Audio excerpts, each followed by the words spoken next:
चाषी धान न किणवा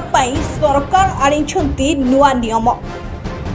रे छंदी होई चाषी कलबल हेउथिबा बेले निकटस्थ तहसील और आरआई ऑफिस दौड़ी दौड़ी शेष हेउछंती निराश। पूर्वरु सरकार चाषी समवाय रेजिस्ट्रेशन सरलीकरण करिथिबा बेले एबे सरकार नुआ गाइडलाइन आनी चाषी मानक पई बड़ समस्या आनिछंती। वंशानुक्रम सर्टिफिकेट दाखल कले चाषी धान किणी पारिबे सरकार। चाषी पंजीकरण समय एही सर्टिफिकेट दाखल बाध्यतामूलक रहिथिबा बेले निर्धारित समय चाषी वंशानुक्रम सर्टिफिकेट न देले समवाय धान बिक्री करि परिबे नाही बोली सरकारक पक्षरु निर्देशनामा जारी होइछि, जहाकु नै चाषी मानक मध्यरे तीव्र असंतोष प्रकाश पाइछि। सरकार चाषी धान न किणवा पाई एभली नुआ बाहाना करी नियम परिवर्तन करिसेंती बोली चाषी माने अभियोग करिसेंती। तेबे चाषी मानक प्रति राज्य सरकार एभली अभिमुख्य को घोर निंदा करिसेंती पिपिली 23 समवाय समितिर सभापति तथा जिला परिषद सभ्य धरणीधर साहू। मात्र सरकार नुआ नियम पाई खरीफ पंजीकरण रे आसुछि बड़ समस्या। जमीर उत्तराधिकारी प्रमाणपत्र वंशावली प्रमाणपत्र नथिले चाषी माने समवाय रे खरीफ चाष पंजीकरण करि पारुनाहंती एवं आरआई तहसील को दौड़ी दौड़ी शेष निराश हेउछंती बोली चाषी अभियोग करिसेंती। विशेषकर पुरी जिला पिपिली ब्लॉक रे 17 कोटी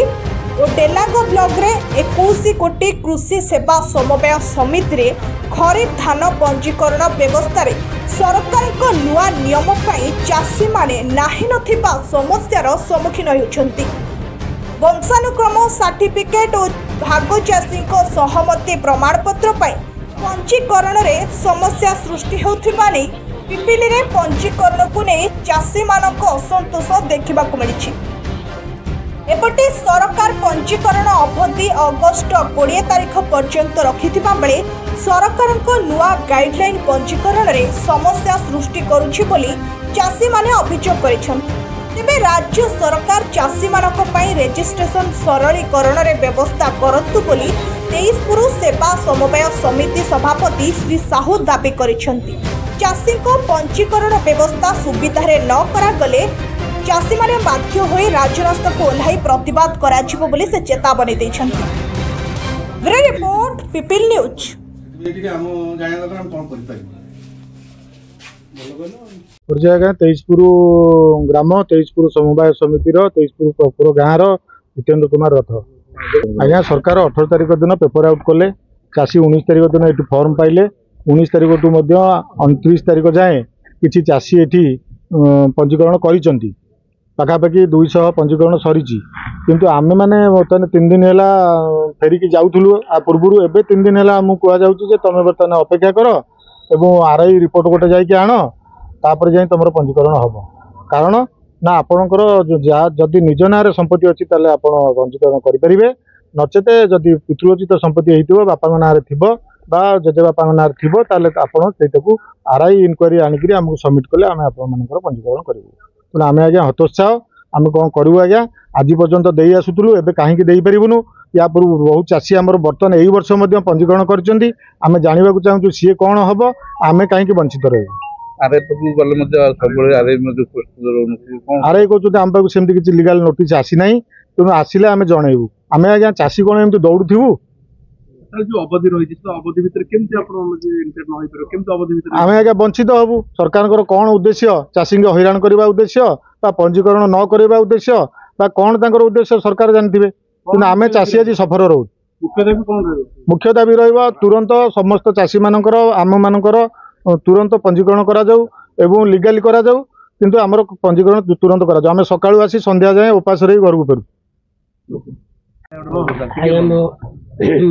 सर्वेश्वर पाणी मो ग्राम पटल 23 समवाय समितिर मु जन सभ्य तेणु आज्ञा 19 तारिख में बर्तमान 2025-26 पंजीकरण फॉर्म नहीं किंतु फॉर्म अनेक लोक भी नहीं नवा अनेक लोक डिपोजिट करदे आज मोर बिल रुआर कम सारिक मुझे आसू बर्तमान कहते तुम्हें बर्तमान तुम नारे थिबा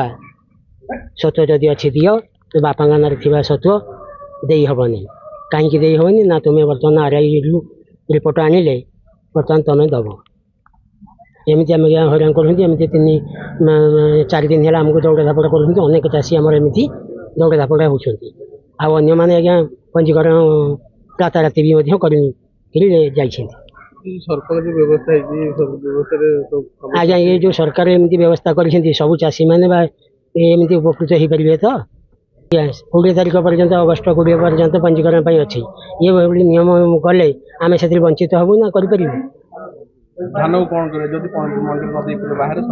बाहर सस्ता देवा पड़ो जो भुवनेश्वर आमको 800 टଙ୍କା दौले बाहर आज्ञा आम 1800 टଙ୍କା 19 टଙ୍କା देवु ताले ये नियम कहीं सरकार काटिक आज बे नियम करने चाषीर क्षति हम तेणु कौन चाषी मरब ना आज्ञा बंचब सुरेंद्र प्रधान पोटल ग्राम तेजपुर पंचायत समबाय बैंक रू भी मु ऋण करी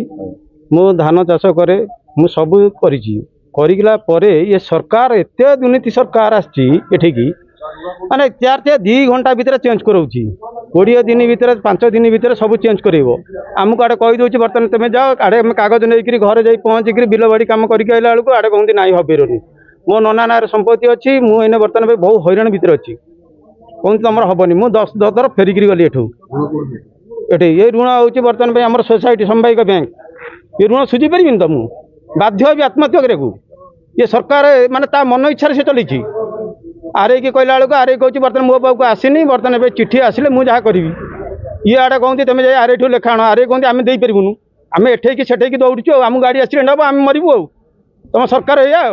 बीजेपी सरकार एत दुर्नीतिग्रस्त अच्छ माने से लुचेक सदा पाद तले बहुत चालाक देखी चाषी मैंने तो मरवे चाषी मान धान किणा धान क्विंटाल 1200 टଙ୍କା 1300 टଙ୍କା दिहब मंडी यदि बर्तमान ये जो अवस्था है धान किणी पार सरकार आजीवन तो किणी पारे एवं भी किणी पार सरकार ये बीजेपी सरकार दुर्नीति सरकार सरकार पूरा बाहाना भितर अच्छा छाया तले लुचिकी चल से खेल आगुरी केमी कला बर्तमान भाई 200-250 लोक केमी कला आम मन कहीं है आम भांगू ना मारू ना मरबू आम भी डिसीजन नबू चाषी आम बिलर खटुचु खरा बरसार छाई आम रहीचु सरकार वर्तमान जो सरकार अपारक सरकार ये विकलांग मुख्यमंत्री ये पागल जोगाण मंत्री प्रतिदिन गोटे गोटे ऑर्डर कर उद्देश्य किभली भाव में चाषी पंजीकरण न करि पारंतु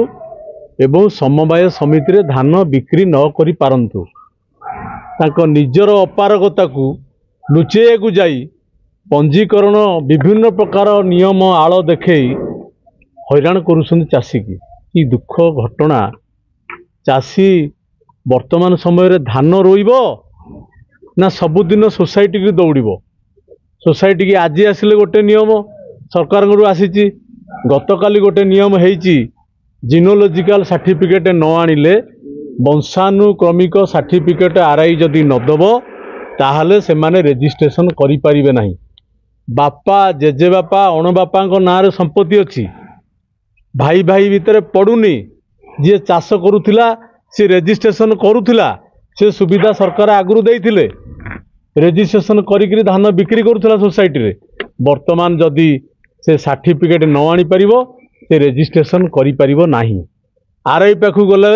आरआई माने मना करुछंती आमे सर्टिफिकेट देई परिबु नाही वंशानुक्रमिक सर्टिफिकेट आमे देई परिबु नाही सुनिबा को पाउची आज कागज रे बाहरिची ओडिशा आरआई महासंघ वर्तमान लिखित भाव में देइछंती जिलापाल एवं सरकार पाखरे जे आमे करि पारिबु नाही जिनोलॉजिकल सर्टिफिकेट आमे देई पारिबु नाही तेणु आमे एतुरु अब्याहति नबाकू चाहूचु बोली देइछंती आरआई माने ताले किभली गोटे चाषी रेजिस्ट्रेशन करिवो न्याय केमिति पाइबो